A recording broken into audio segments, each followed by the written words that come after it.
Yeah, this may have been just an excuse to talk about this. One you have to trust with the rest of your life, the other will shoot you. Which one are you choosing for which? Just fucking shoot me. This is an interesting oddity on Nintendo Switch that I've seen more games do over time, and it has solved like a genuine issue that the console had in its early days that also has not been solved at all. It's the multi-game game cartridges.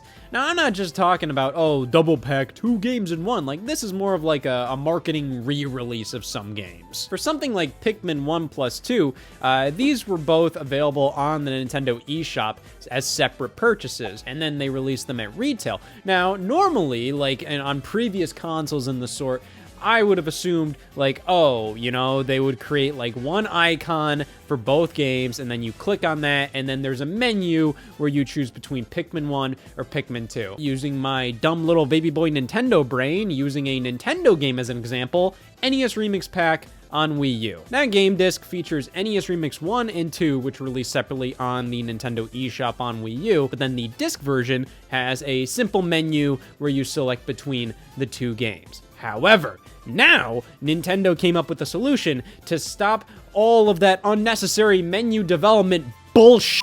You see, we'll pop this into the Switch and watch what happens. Holy f***, they didn't have to care! Who would have thought with a game like this they didn't have to give a shit? Yeah, around late 2018, I believe, Nintendo updated the Switch to allow these kind of game cartridges to work. You pop them in and multiple games pop up on the menu. And to be fair, this isn't just a Switch thing. I have a bunch of other games that are on, you know, Xbox and PlayStation where you put the disc in and multiple game icons pop up on the menu. This isn't a unique Switch concept. But I think it's a big thing for the Switch, mainly because of what it replaced, or at least it theoretically could replace. I remember the early days when we got Mega Man Legacy Collection 1 and 2 announced for the Nintendo Switch, and then they also said, oh yeah, Mega Man X Legacy Collection is coming, and then it turned out that that was releasing in multiple volumes as well. And then Capcom later announced, oh, Resident Evil games are coming to the Switch. We're putting out, you know, Resident Evil Remake and Resident Evil 0 and Resident Evil 4, 5, and 6. And all of those got, like, physical releases. That was awesome. Problem was, when Mega Man Legacy Collection 1 and 2 got their physical release detailed, it turned out Legacy Collection 1 was the only game on the cartridge. It came with a download code for Legacy Collection 2. Christ. You know, that was just, like, really dumb, because it's like, these are Mega Man games. There's no way you couldn't fit both games on the cartridge. No way in hell. None of these games are that big at all. Like, Mega Man X Legacy Collection 2 is 6.6 gigs. And that's on the higher end of things. Like, Mega Man X Legacy Collection 1 is only nearly 3. But do you want to know how big Mega Man Legacy Collection 1 is? 363 megabytes. So you'd assume Mega Man Legacy Collection 2 must be like 40 gigabytes at that point if they can't fit it on one cartridge. No, this bitch is 3.2 gigs. You can easily fit both of these on a 4 gigabyte game cartridge. And that's like pretty small by Switch game standards. But no, at the time, the Switch didn't support having 2 games on one cartridge. And I assume Capcom didn't want to go through the whole thing of developing like a menu system to select between Mega Man Legacy Collection 1 and 2. So obviously the solution was to put Legacy Collection 1 on the cartridge and then just include a download code for 2.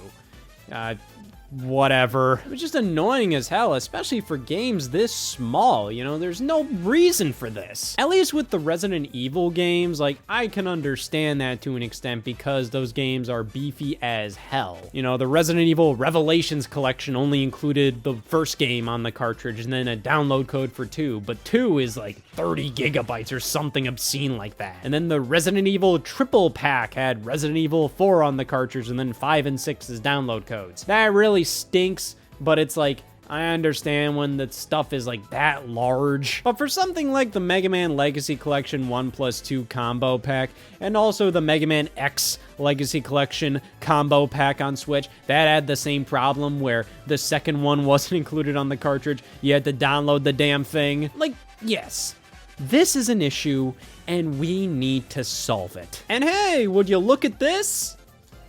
Capcom anti-fucked up. Yeah, so thankfully for something like Mega Man Battle Network Legacy Collection, for some reason they decided to split this into 2 volumes, like digitally, so then, oh, you can pick which volume you want.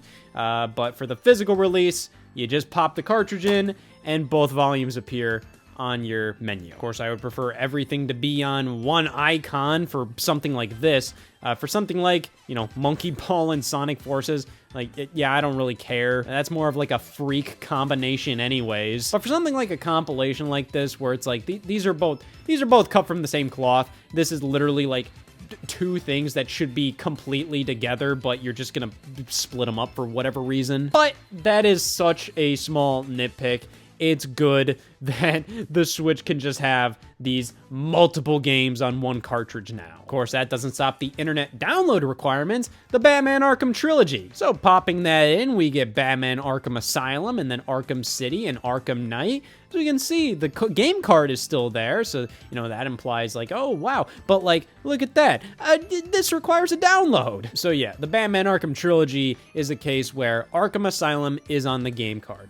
Arkham City, we have to download an update. That's what it's seen as. Like, it's a mandatory update we have to download, but that update is the game. And I already downloaded Batman Arkham Knight, and yeah, this is at that point where it's like, I'm pretty sure all 3 of these games on the Switch is well over, like, 60, 70 gigabytes. So, like, I get it. To some extent, I might have preferred, like, if they just released game cards for each of these separately, but of course, you know, that doesn't make a ton of sense, especially when, like, all 3 together, they're retailing for $60, which is a fine, you know, that's a fine price for all 3 of the games. But at the same time, I do think it's kind of lame that the fact that, like, okay, I need the cartridge in the system to play all 3 of these games in this method. You know, I take out the game card, and I can play Arkham Asylum, which was on the game card,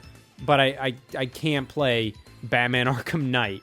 The problem is, I downloaded this fucking game. It's like 50 damn gigabytes, and I still need this fucking game card to play the game. At that point, you might as well just download the digital version, man. Like, this is taking up so much space on my Switch, and for what? Not even a digital copy, it's just this big-ass update. But man, you know what I want to see? I want to see this. The Final Fantasy 1 through 6 collection.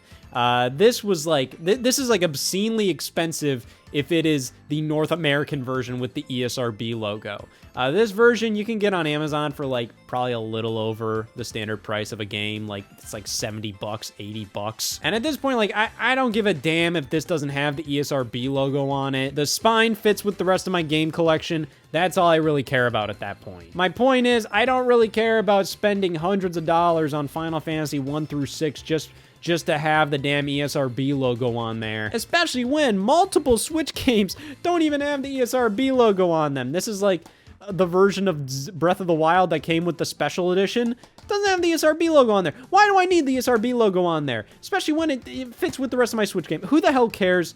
This is 6 games in one. I just want to see my menu system flood.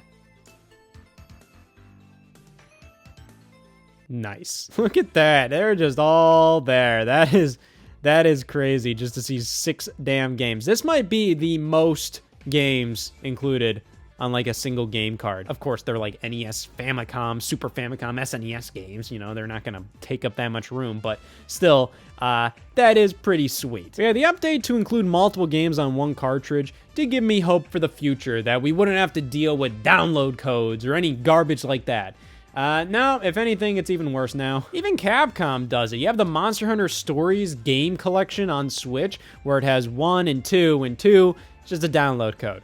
Of course, that isn't a huge deal to me, considering that Monster Hunter Stories 1 is on the game card, and that's the one that needed to be on the game card. That hadn't had a physical release on Switch yet.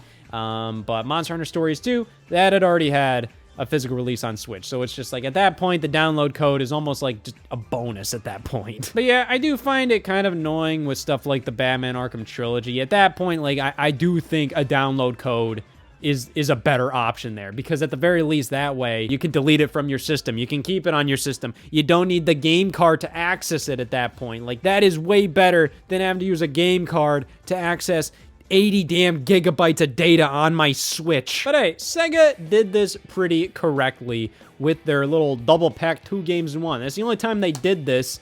You know, they released these both at the same time. What a weird damn thing to do. Just kind of felt like they paired up all of their family-friendly Nintendo Switch releases at the time. They didn't have many to choose from. It was just, you know, the Sonic games available and Monkey Ball. And they were like, all right, let's do this. The question is, which one is the better value? That one. That one's the better value. Sonic Mania is one of the best 2D platformers out there. And Team Sonic Racing is fine. You know, it's not bad. It's a very competent Sonic racing game. The problem is it followed up like Sonic and Sega All-Stars Racing and Sonic All-Stars Racing Transformed, and those are like some of the best Mario Kart competitors out there. I still don't really think they, you know, they're better than Mario Kart, but like there's some of the best like Mario Kart alternatives out there. In Team Sonic Racing, it just feels like a stripped down Sonic All-Stars Racing Transformed. You know, you remove all the Sega characters, you repeat a lot of the stuff you did in those games, and it doesn't really make up for that. It just kind of feels like it's just another game for the sake of another game. But it's still a perfectly fine racing game. It does the job. So yeah, you get a great 2D platformer, a fine racing game. That's great. Monkey Ball Banana Blitz HD? Why? It's like a gut punch followed with sand to the face. So like Banana Blitz HD, like it's fine. It's just, it's not the best Monkey Ball game. The design of the levels, it's a very easy and because of that, boring Monkey Ball game.